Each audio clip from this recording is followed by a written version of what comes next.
तुलसी ठाकुर सेवा, घर घर तुलसी ठाकुर सेवा, घर तुलसी ठाकुर सेवा, घर तुलसी ठाकुर सेवा, शब्द सुनत मुरली को, शब्द सुनत मुरली को, लाग वृंदावन को, लाग वृंदावन को, लाग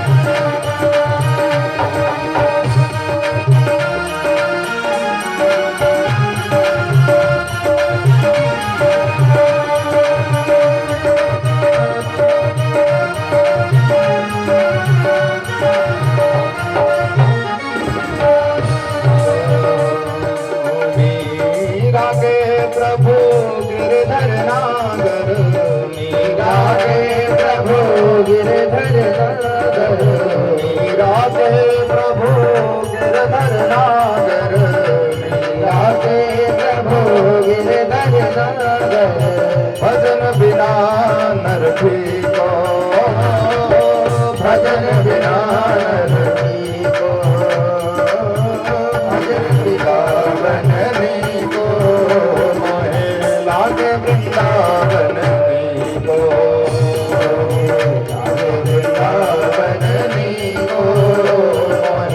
लागे वृंदावन को, लागे वृंदावन को, लागे वृंदावन को, लागे वृंदावन को, लागे वृंदावन को,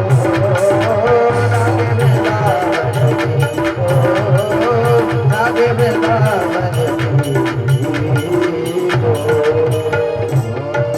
बोलिए वृंदावन बिहारी लाल की जय हो। वृंदावन का नाम सुनते ही, वृंदावन की महिमा को सुनते ही सभी ग्वाल एक स्वर में बोले, सर्वे साधु सदित्तिवादिना। बहुत अच्छा है, बहुत अच्छा है। वृंदावन की महिमा सुनकर सभी लोग एक स्वर में बोले। तब क्या था, नंद बाबा ने सारे ब्रज में दुहाई लगा दी, सारे गोकुल में, कि सभी लोग अपने अपने सामान तैयार कर लो, आज से हम या गोकुल को छोड़कर वृंदावन जा रहे हैं। सभी लोग अपने सामान को बैलगाड़ियों में लादने लगे। सारा सामान बैलगाड़ियों में लाद करके नंद बाबा के साथ वृंदावन की ओर चल पड़े। वृंदावन जाते रहे हैं और रास्ते में वृंदावन की महिमा का गान भी करते जा रहे हैं। सभी लोग गाते हैं क्या, चलो जी श्री वृंदावन धाम, टेंगे राधे राधा नाम मिले, जहाँ कुंज बिहारी ओढ़ के कांवरधारी हो मिले, जहाँ कुंज बिहारी ओढ़ के कांवरधारी। चलो रे मन श्री वृंदावन धाम,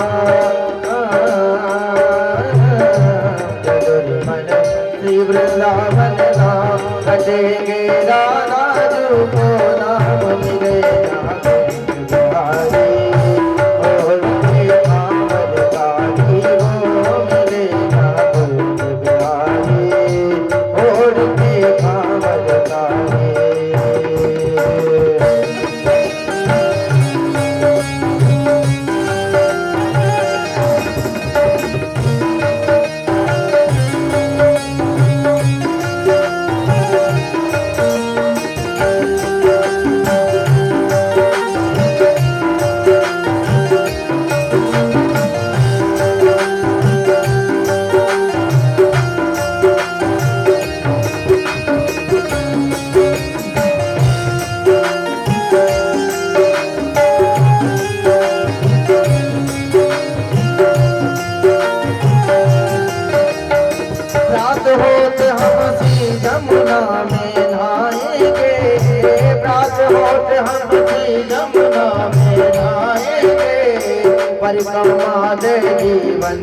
सफल बनाएंगे, परिक्रमा से जीवन सफल बनाएंगे, परिक्रमा से जीवन सफल बनाएंगे, परिक्रमा से जीवन सफल बनाएंगे। पूर्ण हो सबका,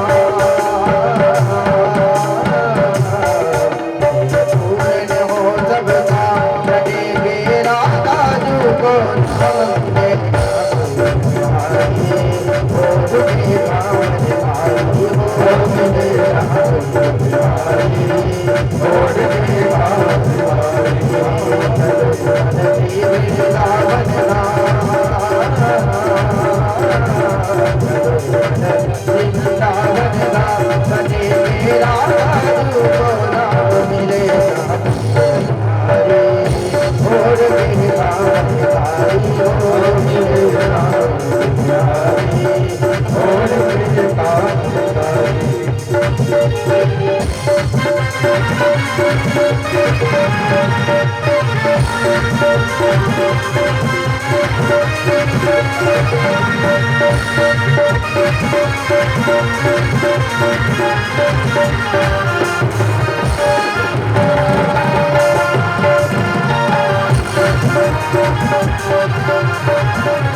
वृंदावन धाम की महिमा जारी है, वृंदावन धाम की महिमा नारी है, वृंदावन धाम की महिमा जारी है, वृंदावन धाम की महिमा नारी है।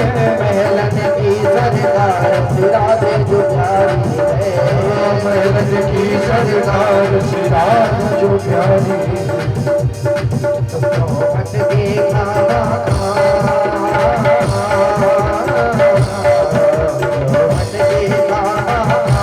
रटेंगे राधा जू को नाम मिलेगा,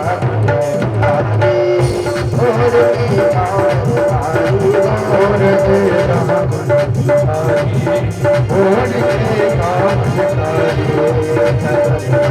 वृंदावन धाम रटेंगे राधा जू को नाम मिलेगा, भारी, और के काम भारी, और तेरा भारी, और तेरा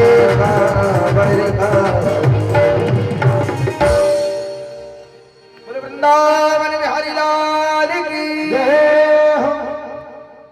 गोवर्धनम वृंदावनम यमुना पुलिनानि च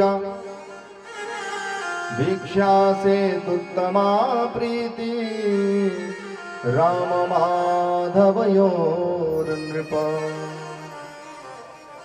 श्री दाऊ भैया के साथ गोविंद 4 वर्ष की अवस्था में गोकुल को छोड़कर वृंदावन जाते हैं।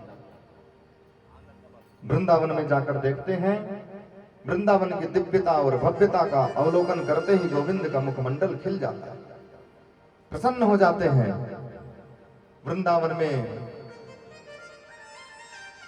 श्री गोवर्धन राज जी का दिव्य शिखर है, सुंदर सुंदर विशाल वृक्षावलियां हैं, चारों तरफ खूब हरियाली है।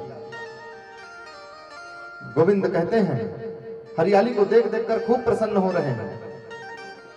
या हरियाली में हमारी गैया खूब घास चरेंगी और हम सबको खूब मनन दूध देंगी। घास फूस को देख करके भगवान आज प्रसन्न हो रहे हैं। भगवान गायों से इतना प्रेम करते हैं।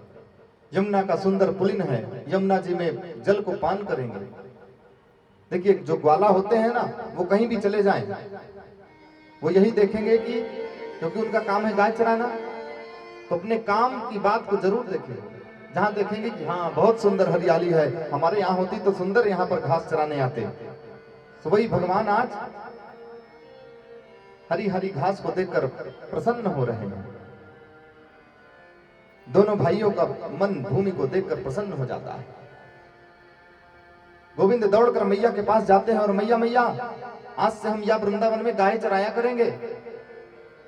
मैया हंसकर कहती है, अरे लाला तू 4 वर्ष का छोरा, पहले तू अपने को संभालना सीख, फिर गायों को संभालना। कैसे संभालेगा 4 वर्ष की अवस्था में? ऐसा है।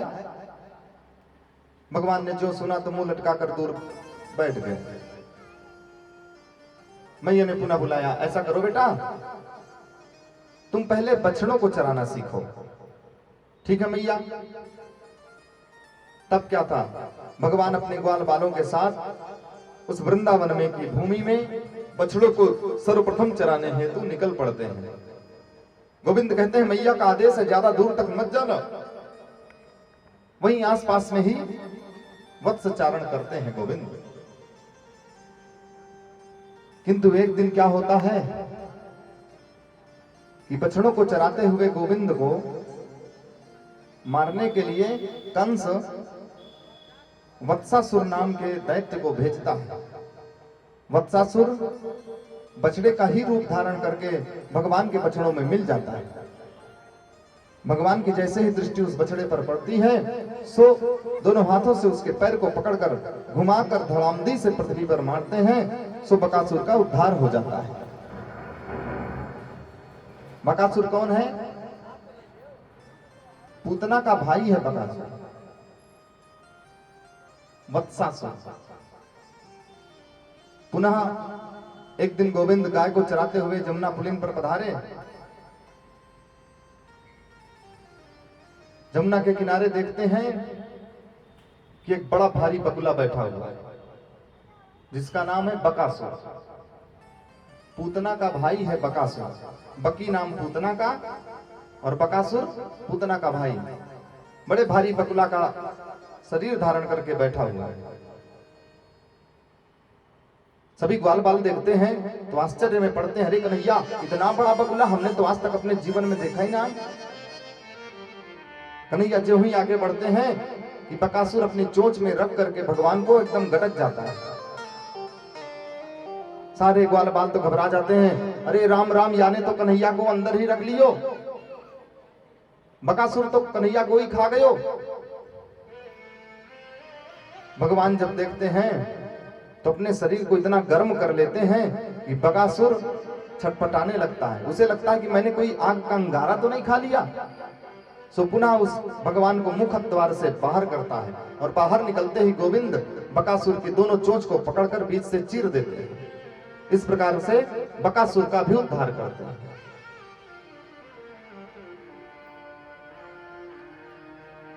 एक बार गोविंद बछड़ों को चराते हुए लुका छिपी का खेल खेलते हैं,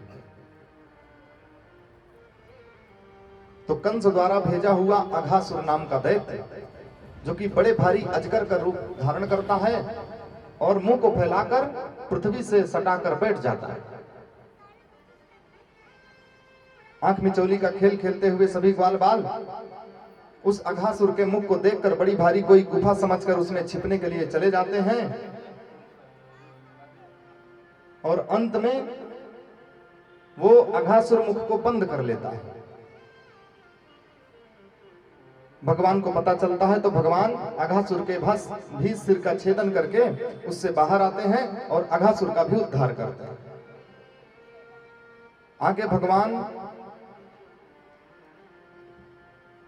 जैसे ही बाहर आते हैं, एक बार भगवान पुनः गाय चराने जाते हैं बछड़ों के साथ। गायें तो दूर निकल जाती हैं, किंतु बछड़े भगवान के ही संरक्षण में हैं, इसलिए भगवान अपने साथियों के साथ बछड़े चरा रहे हैं। कि सभी ग्वाल बाल कहते हैं कि कन्हैया, भूख लगी है, कलेवा कर ले। भगवान कहते हैं ठीक है, चलो यमुना के तट पर, वहीं जाकर कलेवा करेंगे। सभी दौड़ कर जाते हैं, यमुना पुलिन पर बैठ जाते हैं। भगवान भी बैठ जाते हैं और सभी ग्वाल बाल भगवान के चारों तरफ बैठते हैं। एक चक्कर लगाते हैं, फिर उसके बाद दूसरा चक्कर, इस प्रकार से कई चक्कर में गोलाकार में भगवान के साथ सभी ग्वाल बाल बैठते हैं। बीच में विराजते हैं हमारे कृष्ण कन्हैया। कभी इस ग्वाले की तरफ मुख कर लेते हैं, कभी उस ग्वाले की तरफ। सभी ग्वाल बालों को लगता है कि कन्हैया मेरी तरफ ही देख रहा है,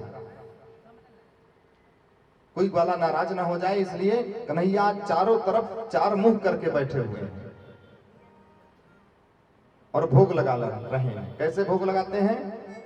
बिभ्रत वेणुम जठर पटयो श्रृंग वेत्रे चकक्षे वामे पाणौ मृषिण कवलं तत्फलान्यङ्गुलीषु तिष्ठन् मध्ये स्वपरिसुरदो ह्यासयन् नरमभिस्वै स्वर्गे लोके मिसति भुजसे यज्ञ भुक्पाल केलिः विभरत वेणुम जठर पटयो। भगवान जो दिव्य अपना पीतांबर ओढ़े हैं उसे कमर में बांध लेते हैं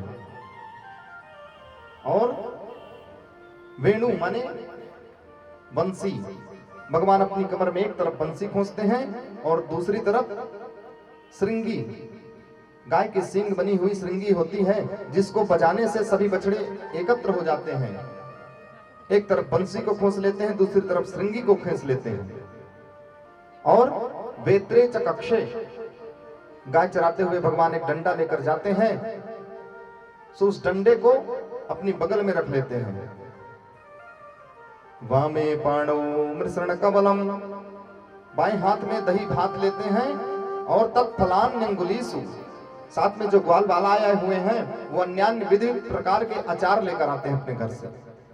तो सभी से एक एक कली सभी का अचार मांग करके अपनी उंगलियों में फंसा लेते हैं।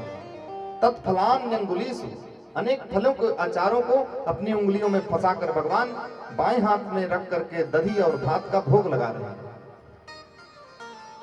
और ग्वाल बाल तो केले का पत्ता ले आकर उस पर भोजन करते हैं, किंतु भगवान हाथ में करपात्री बनकर भोजन करते हैं। इन सभी के बीच में भगवान बैठे हुए चारों तरफ हास परिहास हासयन नरमभिः, हास परिहास खेलते हुए भोजन कर रहे हैं। स्वर्गे लोके मिसति भुजे यज्ञ भुगबाल केलिः, आकाश मंडल में स्वर्ग के देवता खड़े होकर भगवान की इस दिव्य लीला का दर्शन कर रहे हैं। कहते हैं वाह प्रभु,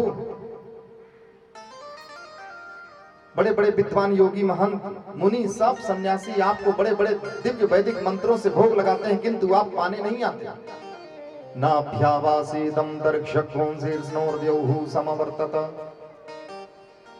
और इन ग्वाल बालों को तो देखो, इनके भाग्य को तो देखो,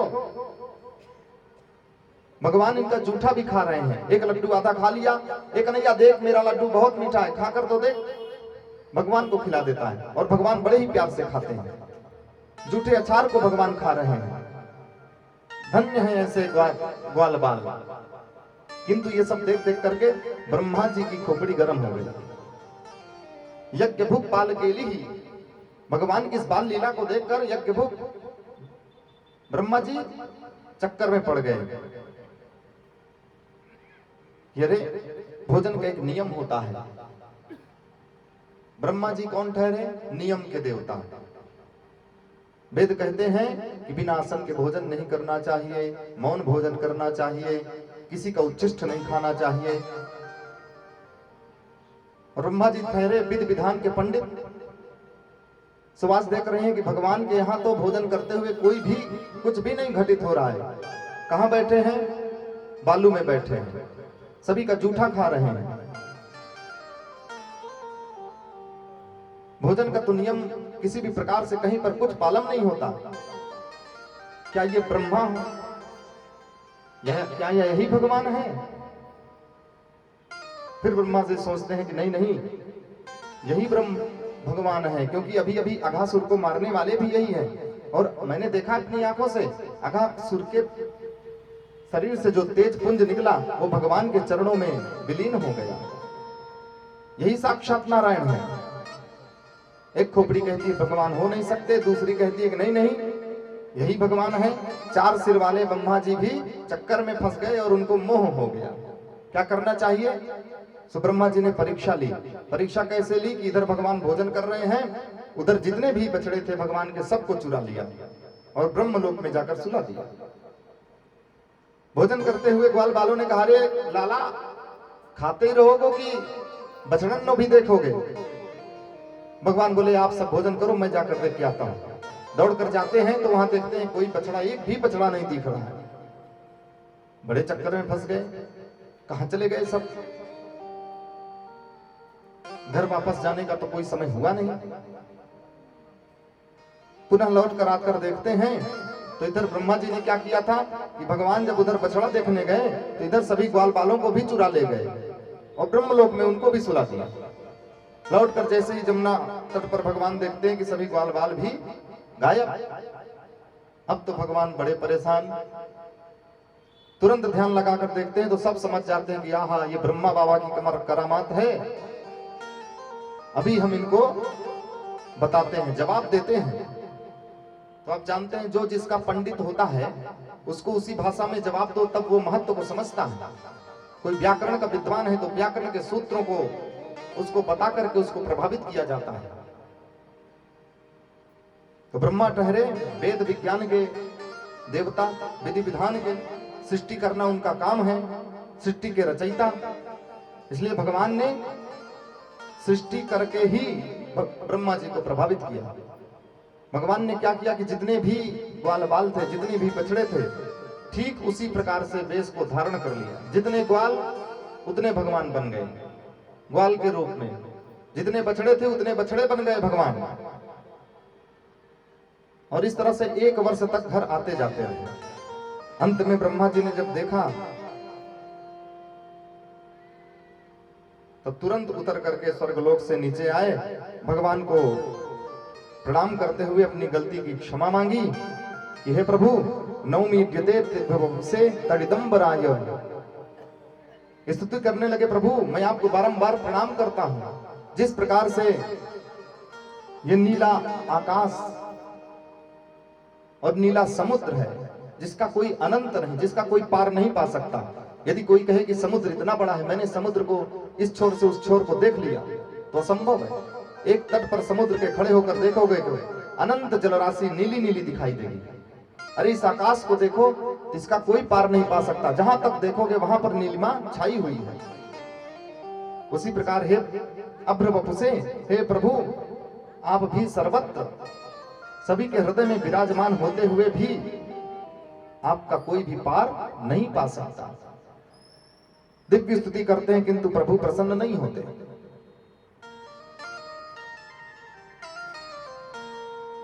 ब्रह्मा जी ने अनेक उपाय किए फिर भी भगवान प्रसन्न नहीं हो रहे हैं। तब ब्रह्मा जी ने एक उपाय किया। उन्होंने ब्रजवासियों के भाग्य की सराहना करने लगे और बोले यहो भाग्यम अहो भाग्यम नंद गोप ब्रजौकसाम जन्मित्रम परमानंदम पूर्ण ब्रह्मो सनातनम। ब्रह्मा जी अपने चारों मुखों से ब्रजवासियों का महिमा गान कर रहे हैं कि कितने भाग्यशाली हैं ये ब्रजवासी, कितने परम सौभाग्यशाली हैं। अरे जिस प्रभु की दर्शन के लिए बड़े बड़े योगींद्र मुनींद्र संत सन्यासी महात्मा वर्षों समाधि ध्यान लगाते हैं फिर भी एक झलक भी नहीं पाते। अरे मुझ स्वयं विधाता ब्रह्मा भी, बड़े बड़े देवता इनकी माया का पार नहीं पाते। और ये ब्रजवासी अपने साथ भगवान को बैठा करके झूठा खिला रहे हैं, नित्य उनके साथ विहार कर रहे हैं, क्रीड़ा कर रहे हैं। शेष महेश दिनेश गणेश सुरेशों चाहे निरंतर ध्यावे ताही अहीर किछो हरिया छचिया भर छाछ के नाच नचावे। अरे उस परम तत्व को जानने के लिए जो महापुरुष अनेक उद्यम करते हैं, वो परम पुरुष इस ब्रज वसुंधरा में आकर के गोपियों के लिए, गोपियों के सामने माखन के लिए नाचते हुए मिल जा रहे हैं। थोड़ी सी छाछ के लिए नाच देते हैं। गोपियां कहती हैं कन्हैया थोड़ा सा नाच दे तो तुहे ताजो माखन खिलाऊंगी। भगवान नाचने लगते हैं। एक बार क्या हुआ कि एक गोपी भगवान की दिव्य झांकी का दर्शन करने के लिए नंद भवन आती है, कन्हैया के घर आती है और बोलती है अरे मैया। यशोदा मैया कहती हैं कि कैसी आई बहन। सो कोई बहाना नहीं मिला, सो बोली मैया मैं गोबर भरवे को आई। अच्छा गोबर लेवे के आई है? हाँ जा गौशाला से ले ले। गौशाला पहुंच जाती है, गोबर भरने लगती है। भगवान सबकी भावना जानते हैं, कौन किस भावना से आया है। जब भगवान देखते हैं कि ये गोपी मेरा दर्शन करने आई है, तो भगवान भी धीरे धीरे पहुंच जाते हैं और गौशाला में पहुंचकर देखते हैं क्या ले रही है, कितना ले रही है। गोपी जैसे ही भगवान को देखती है तो आंखें भगवान की तरफ देख भगवान को रही है और गोबर टोकरी में भर रही है। हाथ गोबर भर रहे हैं, आंखें भगवान का दर्शन कर रहे हैं। धीरे धीरे इतना गोबर भर लिया कि उठा ना सकी। सो बोली, ये लाला तनिक हाथ लगाए दे। हाथ लगाकर तनिक गोबर को उचाए दे। भगवान ने कहा, वाह, गोबर हम ही दे और हाथ भी अपने हम ही खराब करावे। ये तो उल्टी गंगा है भाई, हम ही गोबर दें और हम ही अपन हाथ खराब करावे। गोपी कहती है, ना लाला तनिक उचाए दे, मैं तुमको माखन दूंगी। अच्छा तब ठीक है। कन्हैया टोकरी पकड़कर उचाए देते हैं और जैसे ही उठाते हैं कन्हैया, सो गोपी इतने नजदीक से भगवान को देखती है तो मंत्रमुग्ध हो जाती है। भगवान की रूप सुधा का पान करते करते आनंद मग्न हो जाती है और तुरंत उस टोकरी का गोबर फेंक कर दोबारा गोबर लेने आती है। मैया गोबर भर ले। यशोदा मैया बिगड़ कर कहती है, अरे जा, जितना भरना है भर ले, बार बार मोते ना पूछ। पुनः जाती है गौशाला में, गोबर भरने लगती है। कन्हैया फिर आ जाते हैं। तिरछी निगाह से देखते हुए गोपी को गोबर भरते देखते हैं। सो गोपी फिर गोबर अधिक भर लेती है। फिर कहती है, लाला तनिक उचाए दे। कन्हैया कहते हैं, वाह, देख तू बार बार गोबर भरने आ जाती है, पता नहीं कितनी बार आवे, सो हिसाब पक्को पक्को रहेगो। जितनी बार उचाऊंगा उतने माखन को गोला खाऊंगा। गोपी बोलती है, ठीक है लाला। कन्हैया कहते, तब पता कैसे चलोगे कि तू कितनी बार आई गई? न जाने तू हजारन बार लगा दे चक्कर, कौन तेरो भरोसा। गोपी कहती है, ठीक है लाला, एक काम करते हैं, मैं जितनी बार गोबर लेने आऊंगी उतनी बार गोबर के टीके तेरे मुखड़े पर लगाती जाऊंगी। कन्हैया ने कहा, हाँ ये बात तूने ठीक कही। तुरंत उचा देते हैं गोबर और गोपी गोबर को फेंक कर पुनः आ जाती है। इस प्रकार से इतनी बार आती जाती है कि कन्हैया का मुख गोबर के टीकों से पूरा भर गया। कन्हैया दौड़कर मैया के पास जाते हैं, देख मैया।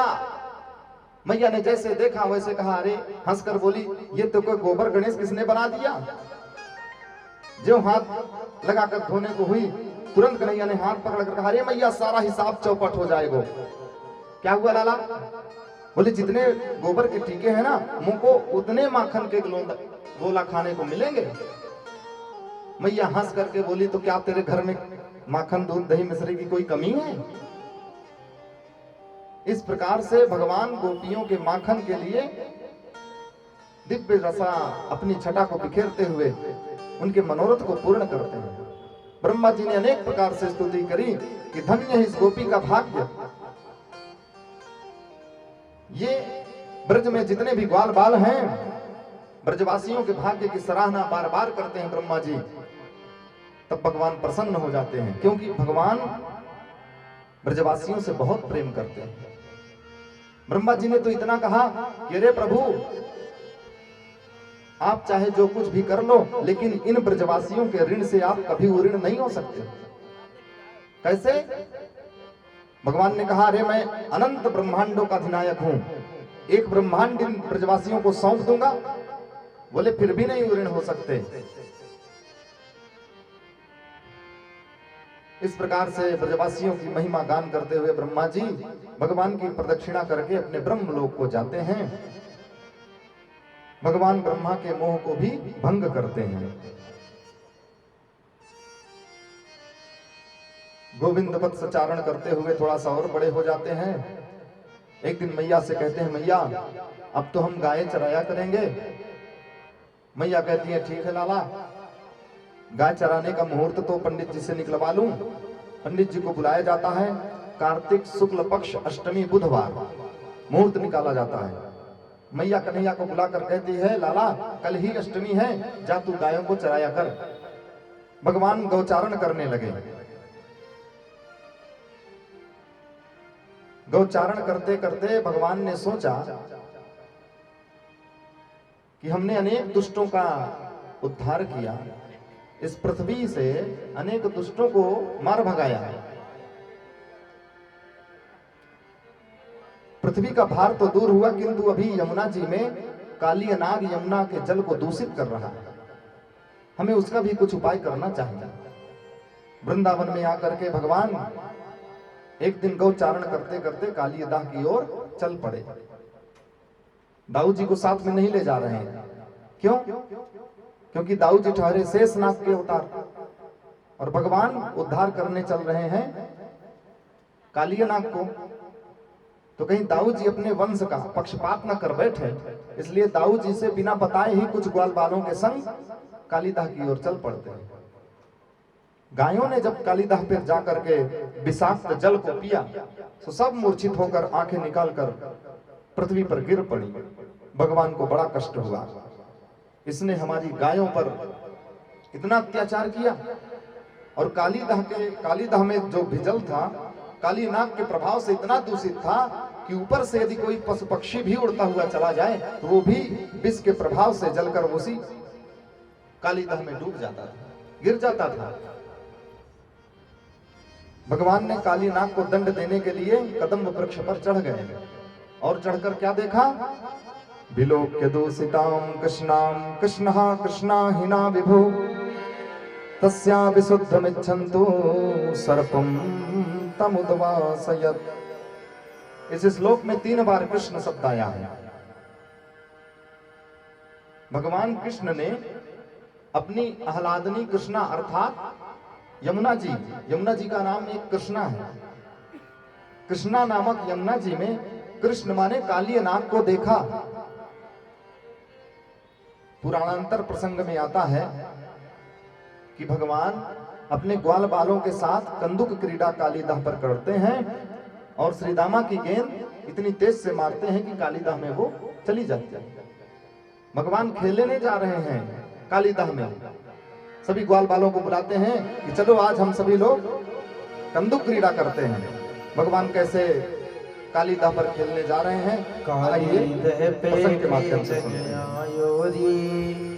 मेरो वारो सो कन्हैया, मेरो वारो सो कन्हैया, मेरो छोटो सो कन्हैया, मेरो वारो सो कन्हैया, मेरो छोटो सो कन्हैया, मेरो वारो सो कन्हैया, मेरो छोटो सो कन्हैया, मेरो वारो सो कन्हैया, मेरो छोटो सो कन्हैया। हरि दया पे खेलन आयो रे मेरो वारो सो कन्हैया, हरि दया पे खेलन आयो रे मेरो वारो सो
पटरे चमकी बनाए लई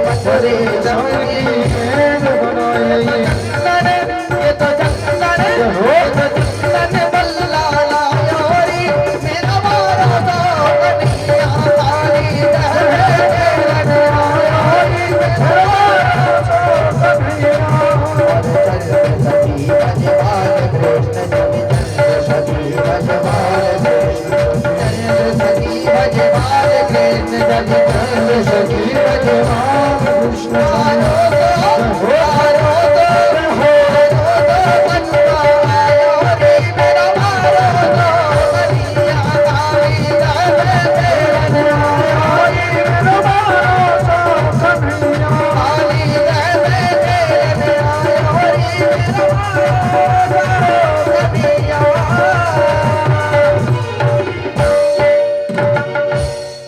वृंद के लाला की जय।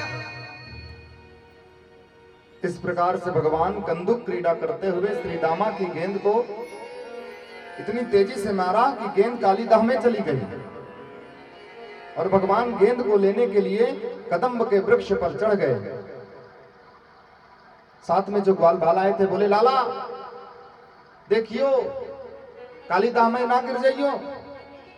भगवान ने कहा ग्वाल बाल तुम यहीं ठहरो, मैं भी हाले लौट के आऊं, और कालीदाह में छलांग लगा दिया। ग्वाल बालों ने जैसे ही देखा कि भगवान कालीदाह में कूद पड़े, सो रोते बिलखते चिल्लाते हुए वृंदावन की ओर दौड़े, घर की ओर दौड़े। घर में मैया से बताया, जैसे ही ब्रजवासियों ने जाना कि हमारे कन्हैया कालीदाह में डूब गए, तो सब चित्कार करते हुए भागते नजर आए। कैसे? बिना मार्ग देखे पशुओं की तरह भाग रहे हैं रोते हुए। और इधर भगवान कालीदाह में जाते हैं तो देखते हैं काली नाग सो रहा है। नाग पत्नियां देखती हैं कि अरे इतना सुंदर बालक कहां से आ गया। सो प्रकट होकर बोलती हैं, देवी ये बालक कहां से आए हो, जल्दी से भाग जाओ अन्यथा मेरे स्वामी अभी जाग जाएंगे। भगवान बोले तब जगा दे अपने स्वामी को, हम तो बातें मिलने आए हैं।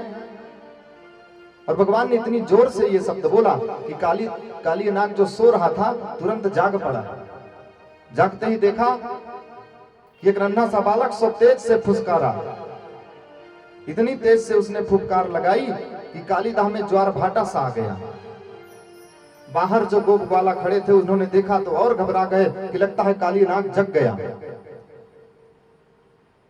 भगवान जब तक सावधान हो पाते, काली नाग छलांग लगाकर भगवान को ही अपने शरीर से लपेट लिया।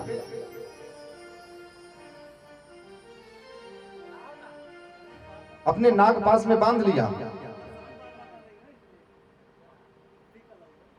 सर्प का एक नाम होता है भोगी। नाग पास में काली नाग बांधता है और नाग का पास बहुत बड़ा होता है, जल्दी इसका बंधन नहीं खोला जा सकता। सुखदेव बाबा कहते हैं परीक्षित राम जी को भी मेघनाथ ने नाग पास में बांधा था, तब गरुड़ जी ने आकर के नाग पास से मुक्त दिलाया था।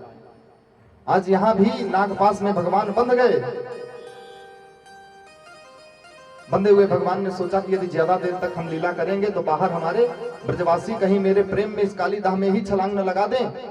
सो उन्होंने तुरंत अपने शरीर को बढ़ाया और जैसे ही बंधन शिथिल पड़ा सो उछल करके काली नाग के फन पर खड़े हो गए। काली नाग दूसरे फन से भगवान को काटने के लिए फन उठाता है तो भगवान उस फन पर खड़े हो जाते हैं। तीसरे फन को उठाता है तो भगवान उस फन पर कूद कर चल जाते हैं। इसी प्रकार एक के एक बाद एक के ऊपर फन के ऊपर भगवान नृत्य कर रहे हैं। आकाश पर देवता देखते हैं, ब्रह्मादिक देवता खड़े होकर देख रहे हैं कि देख लो ऐसा अद्भुत नाटक, ऐसा नटवर तो आज तक कहीं नहीं दिखा, जो कि फन पर ही नृत्य कर रहा है। देवताओं ने दुंदुभिया बजानी शुरू कर दी, गंधर्व गाने लगी, अप्सराएं नाचने लगे, ऊपर से सुमन वृष्टि होने लगी और भगवान देवताओं के दुंदुभियों के सुर पर थिरक थिरक कर बंसी बजाते हुए नाग के फन पर ही नृत्य करना प्रारंभ कर दिया। और कैसे करते हैं भगवान?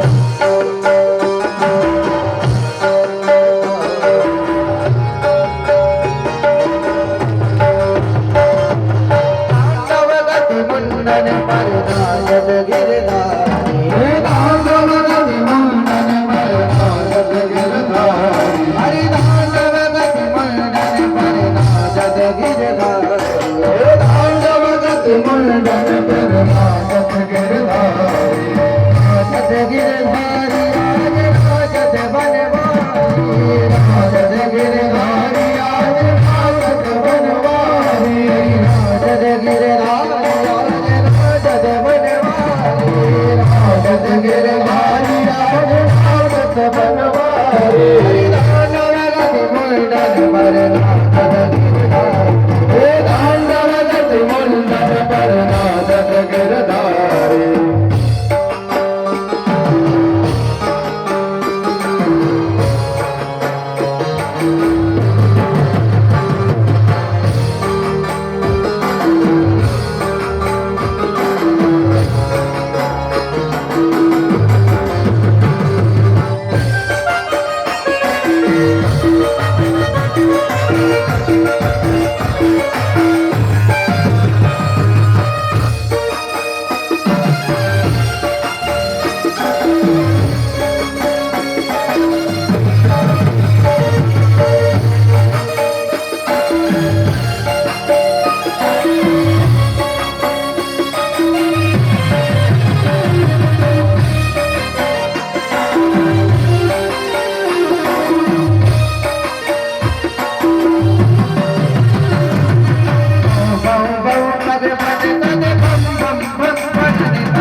तांडव गति मुंडन पर नाचत गिरधारी।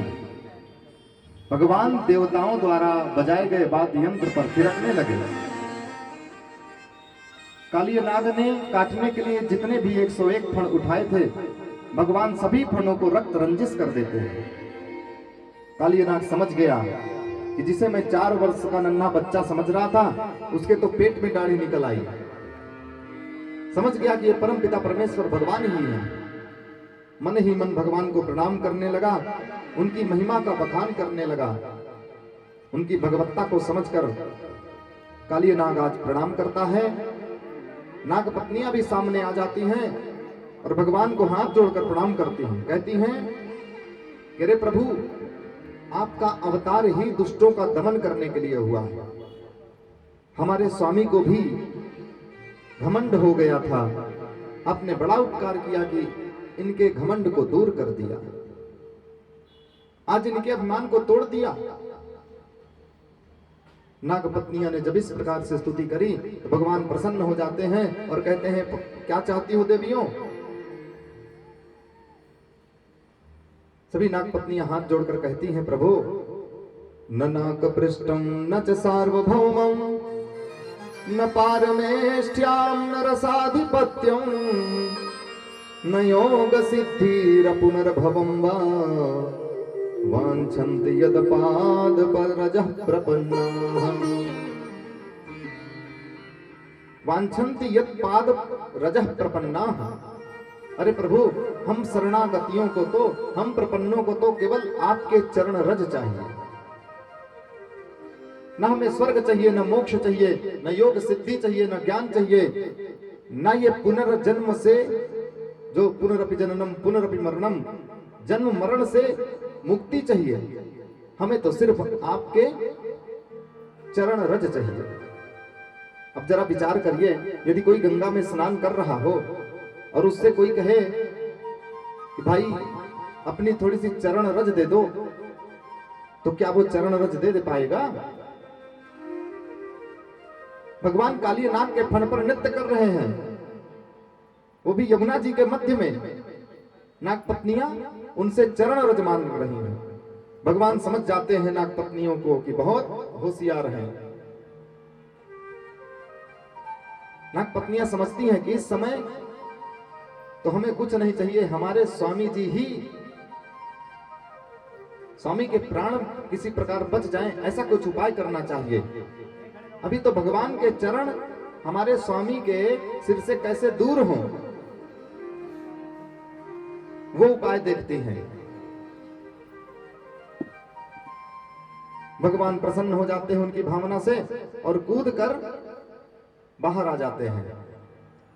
जैसे ही बाहर आते हैं, कालीनाग फुफकारने लगता है। भगवान नागपत्नियों से कहते हैं, देखती हो देवी, तुम क्षमा याचना चाहती हो और ये अकड़ दिखा रहा है। तुरंत नागपत्नियां कहती हैं कि प्रभु, इशारा करती हैं कि जल्दी से माफीनामा हुआ है, जल्दी जल्दी क्षमा मांगो।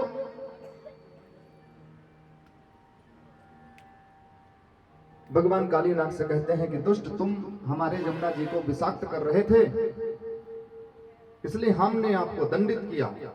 कालीनाग कहता है कि प्रभु जरा एक बात बताइए, इस सृष्टि को कौन बनाता है? बोले हम बनाए हैं। अच्छा, तो इस संसार में सर्पों को जन्म किसने दिया? भगवान ने कहा हमने। अच्छा, तो सर्पों के मुख में ये विष क्यों दिया? बोले हमने। सर्पों को क्रोधी तामसी स्वभाव किसने बनाया? भगवान बोले हमने। कालीनाग कहता तब तो हो गया हिसाब प्रभु। बोले क्या? बोले तन मन धन सुख संपत्ति सब कुछ है तेरा, तेरा तुझको अर्पण प्रभु जा, प्रभु को समर्पण लागे मेरा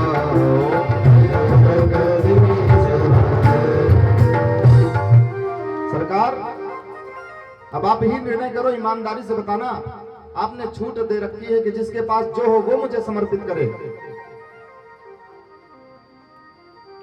इस सर्प की योनि आपने मुझे प्रदान करी और मेरे मुख में जहर आपने ही भरा और जन्मजात तामसी स्वभाव आपने ही दिया, तो मैं अपने स्वभाव के बदले जहर फैलाया, तो मेरी कौन सी गलती है?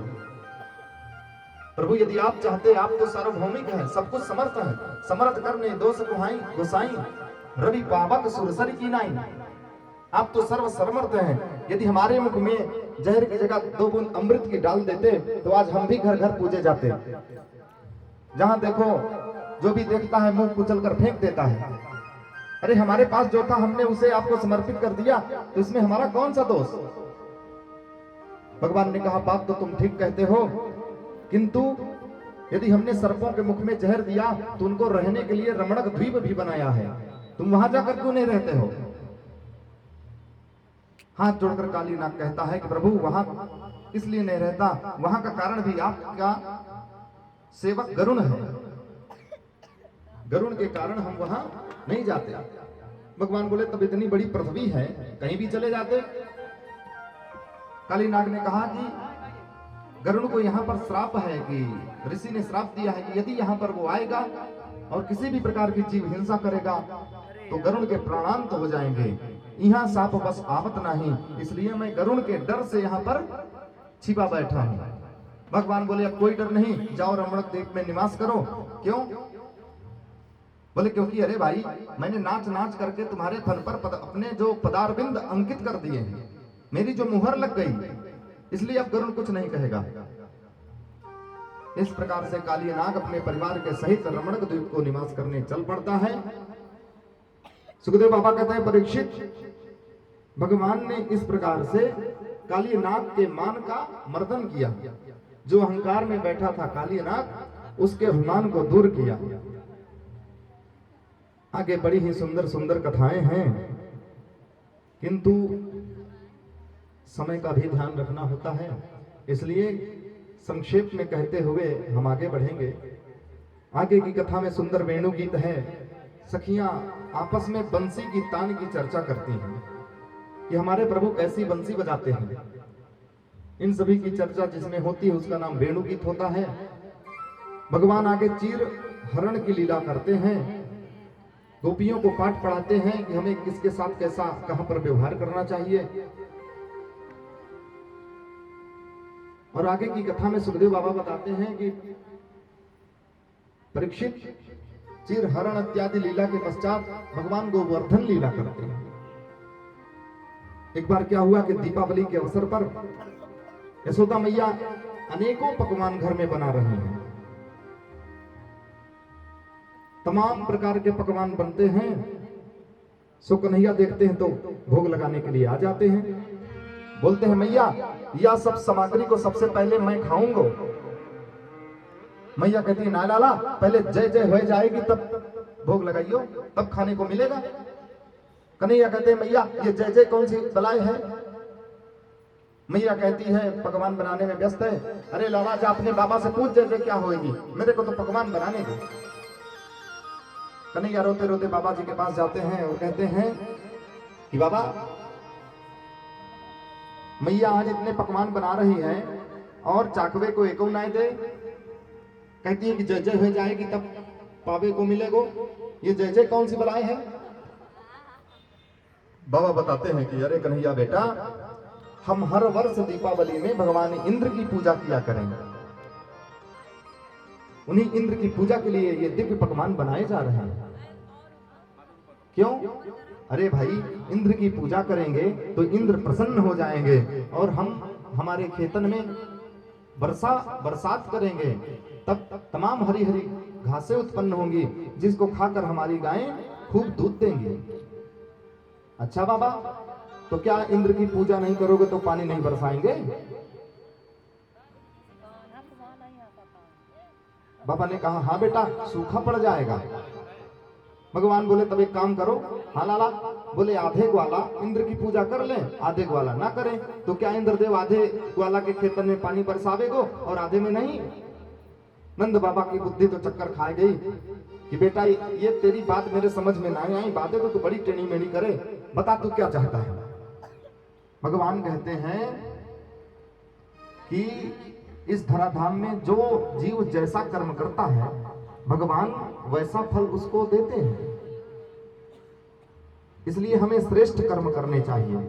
श्रेष्ठ कर्म कौन कौन से हैं?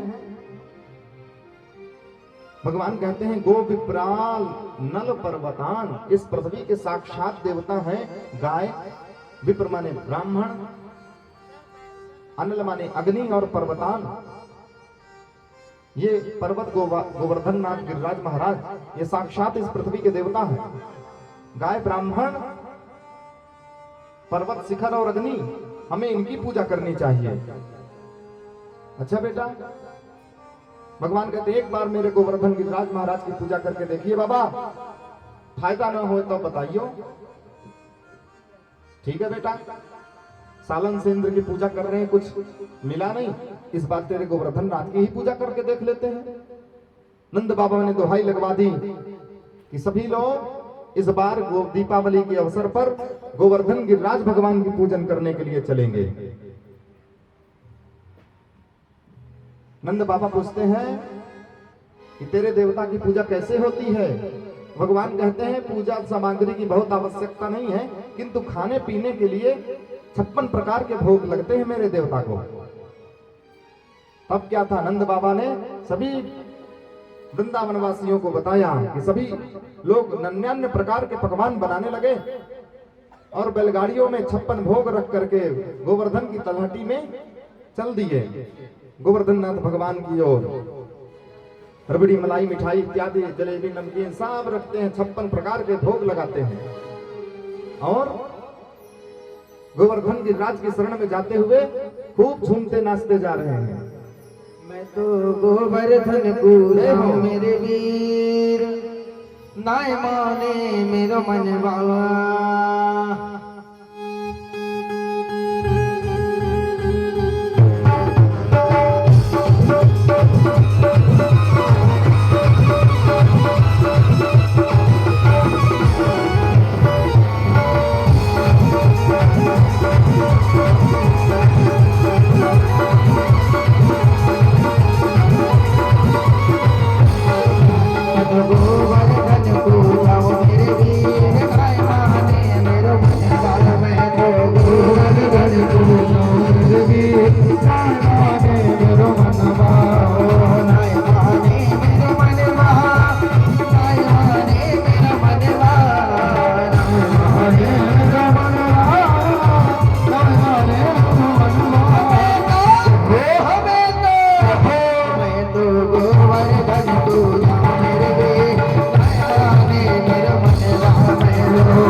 गिरिराज पे दूध चढ़ाओ, गिरिराज पे दूध चढ़ाओ, गिरिराज पे दूध चढ़ाओ, गिरिराज पे दूध चढ़ाओ, गिरिराज पे दूध चढ़ाओ, गिरिराज पे दूध चढ़ाओ, गिरिराज पे दूध चढ़ाओ, गिरिराज पे दूध चढ़ाओ। मीरा तो बर्फी तो रबड़ी भोग लगाओ मेरे देव।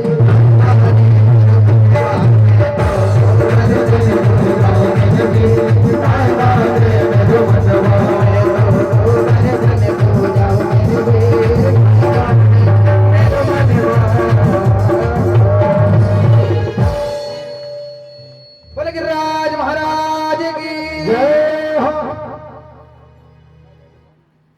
सभी ब्रजवासी थाल में सुंदर भोग प्रसादी को भर भर के गिरिराज भगवान की शरण में पहुंच गए।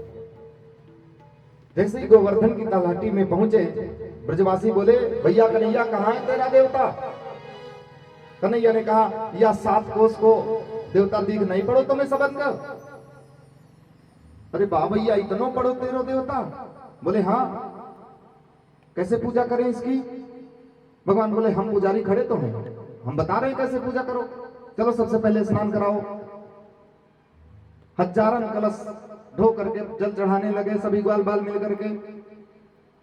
हाँफते हुए कन्हैया के सामने बोले, अरे लाला, हजारन कलश पानी पटक दियो या की तो अभी तक मुझो ना गिली भयो, क्या करें? अरे भैया पानी लावे में तो बड़ा कठिन है, इतनो बड़ो 7 कोस को तेरे देवता कहां तक न होएंगे इसे। भगवान बोलते हैं, अरे तो ऐसा करो, देवता का ध्यान करो, देवता ही कछु बताएगा प्रबंध। सभी लोग हाथ जोड़कर आंख बंद करके भगवान गिरिराज महाराज का ध्यान करने लगे और कहते हैं कि अरे बाबा, अब आप ही कुछ प्रबंध करो, नहीं तो पानी लावे में तो बड़ा कठिन काम है। इधर सभी ग्वाल बाल ध्यान कर रहे हैं और भगवान ने मानसी गंगा का ध्यान किया। सुबह से मानसी गंगा प्रकट हो गई। बोलिए मानसी गंगा की जय हो।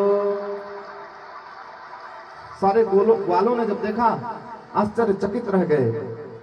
बारे कन्हैया, बड़ा चमत्कारी है तेरे देवता, देख तो जल की धारा फूट पड़ी। भगवान ने कहा, अब नहलाओ। ग्वालों ने भर भर करके घड़ों में कलश में जल खूब नहलाया गिरिराज महाराज जी को। अब क्या करें? भगवान ने कहा, अक्षत पुष्प चढ़ाओ, धूप दीप जलाओ। सभी ने अक्षत पुष्प, धूप दीप इत्यादि से पूजन किया गिरिराज महाराज जी का। अब क्या करें? भगवान ने कहा, भोग लगाओ। सभी ग्वाल बाल भोग लगाते हैं, सब भोग की सामग्री सामने रख देते हैं और कहते हैं कि डारो पर्दा। भगवान कहते हैं, मेरे देवता को पर्दे की जरूरत ना है, ये तो साक्षात भोग लगाएगा। आप सब हाथ आंख बंद करके ध्यान लगाओ मेरे देवता का। सभी ग्वाल बाल आंख बंद करके भोग लगाने के लिए भगवान गिरिराज महाराज का ध्यान करते हैं। और इधर कन्हैया 2 रूपों में, एक रूप में यहीं खड़े हैं और दूसरे रूप में गोवर्धन के उच्च शिखर पर जाकर चतुर्भुज रूप धारण कर लेते हैं और ब्रजवासियों से बोलते हैं कि लाओ ब्रजवासियों भोग। तब क्या था, सारे ब्रजवासी आश्चर्यचकित कि वाह देवता, हजारन वर्ष हो गए इंद्र की पूजा करते हुए, कभी उसने सूरत ना दिखाई, और तेरो ऐसो देवता है कि या तो मांग मांग कर खा रहा है। सभी ब्रजवासी रबड़ी पूड़ी मिठाई मलाई कचौड़ी सब थमाते गए और गोवर्धन भगवान सब एक के बाद एक गटागट करते गए। भगवान पूजन करा रहे हैं, कैसे? ब्रजवासी हाथ जोड़कर भोग लगा रहे हैं कि श्री गोवर्धन महाराज महाराज हर माथे मुकुट विराज रहो। श्री गोवर्धन महाराज महाराज हर माथे मुकुट विराज रहो। श्री गोवर्धन महाराज महाराज हर माथे मुकुट विराज रहो। गोवर्धन महाराज महाराज हर माथे मुकुट विराज रहो।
सीता चंदन को तेरे माथे दीपो चंदन को तेरे माथे सीता चंदन को और तेरी मुकुटी मुकुटी बनी है निगार तेरे माथे मुकुट विराज गौरी मोरन महाराज महाराज तेरे माथे मुकुट विराज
घोष की परिक्रमा तेरी सात घोष की परिक्रमा हरिदास घोष की परिक्रमा तेरी सात घोष की परिक्रमा हरिदास घोष की परिक्रमा तेरी सात घोष की परिक्रमा और चकले स्वर विसरा तेरे माथे मुकुट विराज श्री गोवर्धन धन महाराज महाराज तेरे माथे मुकुट विराज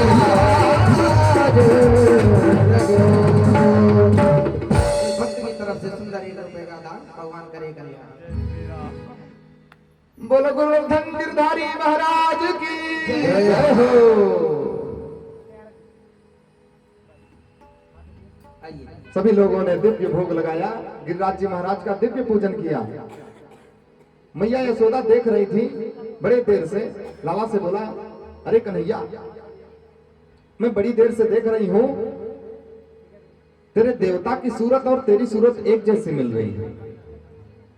भगवान ने कहा, अरे मैया जा गैया की दूध मैं पीऊं, सोई गैया की दूध अपने देवता को पिवाऊं, सो एक ही गैया की दूध पीते पीते दोनों की सूरत एक हो गई है। अरे लाला तब तो तेरे में और उसके में बिल्कुल नेको अंतर ना है। ठीक से पूजा करियो भैया, बता और क्या चाहिए तेरे देवता को। भगवान ने कहा कि मैया मेरे देवता की एक चीज अभी बाकी है। कौन सी? बोले भगवान गोवर्धन नाथ की 7 कोस की परिक्रमा। जब तक हम 7 कोस की परिक्रमा नहीं कर लेंगे तब तक गिरधारी भगवान गिरिराज जी की पूजन पूरी तरह से नहीं माना जाएगा। तब क्या था, सभी ग्वाल बाल संकीर्तन करते हुए झूम झूम कर गाते हुए गोवर्धन गिरिराज भगवान की परिक्रमा करते हैं। आइए हम सभी मिलकर के गोवर्धन भगवान की परिक्रमा यहीं से मन में चलते हैं और गोवर्धन भगवान की परिक्रमा करते हैं बड़े ही प्रेम से। अर्पण करके तन मन धन चलो रे चले सब गोवर्धन। अर्पण करके तन मन धन चलो रे चले सब गोवर्धन। अर्पण करके तन मन धन चले सब गोवर्धन। अर्पण करके तन मन धन चले सब गोवर्धन। राधे राधे बोल के देंगे परिक्रमा डोल के।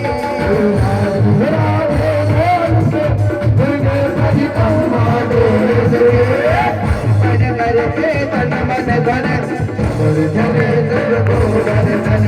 अर्पण करके तन मन धन चलो रे गोवर्धन।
अर्पण करके तन मन धन चलो चले सब अर्पण करके तन मन धन चले सब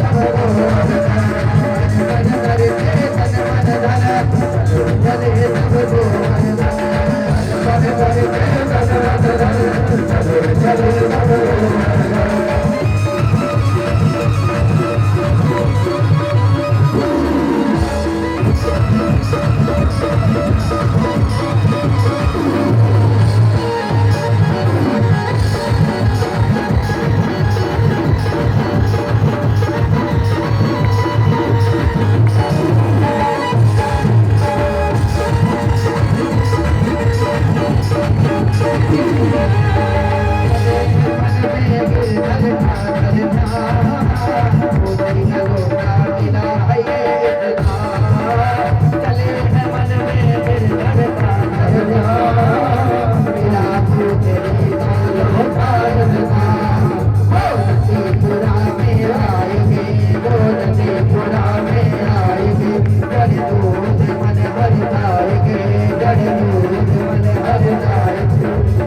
मन धन चले सब अर्पण करके तन मन धन चले सब अर्पण करके तन मन धन चलो चले सब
Hare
आगे की कथा आप लोग श्रवण करें। आज यहीं पर कथा को विश्राम। आगे सब लोग आरती के लिए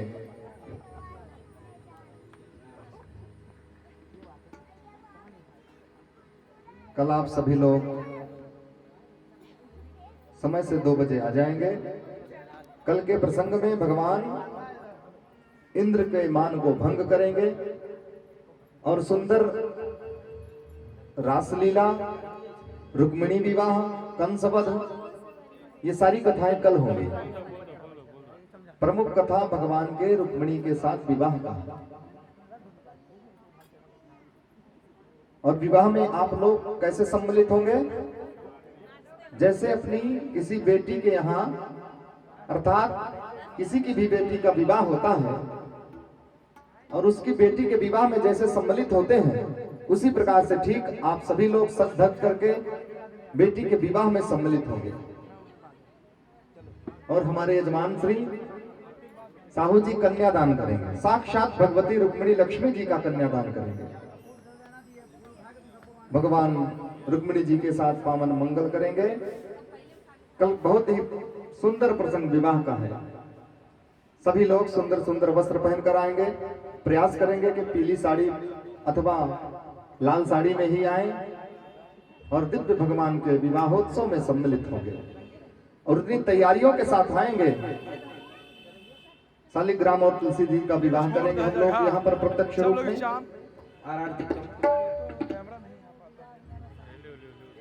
यजमान महोदय आ जाए आरती के लिए।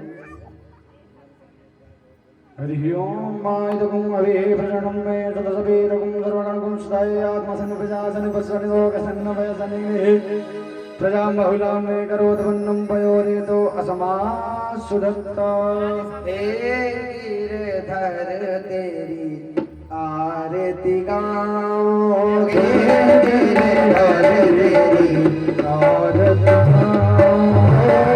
आरती गाओ प्यारे आपको मनाओ, आरती गाओ प्यारे आपको मनाओ, आरती गाओ प्यारे आपको मनाओ, आरती गाओ प्यारे आपको मनाओ।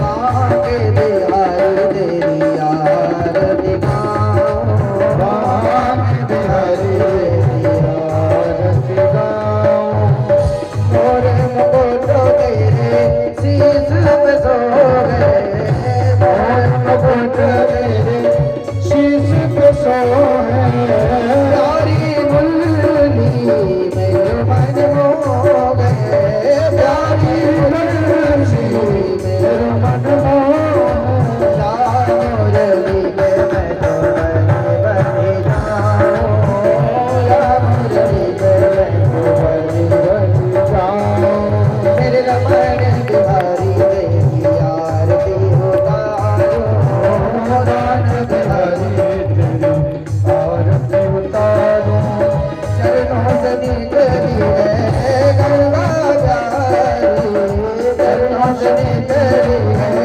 गंगा प्यारी, वंदन करती दुनिया सारी, वंदन करती दुनिया सारी, उन्हें चरणों में शीश झुकाओ, चरणों में शीश झुकाओ, आगे बिहारी तेरी आरती गाओ, आगे बिहारी तेरी आरती गाओ, प्यासे अनाथ तेरे नाथ आप हो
सीता राम राम राम सीता राम राम हरे राम राम राम सीता राम राम राम सीता राम राम राम श्याम श्याम श्याम सीता राम राम राम राधे राम श्याम श्याम हरे राम हरे राम हरे राम राम राम सीता राम राम हरे राम राम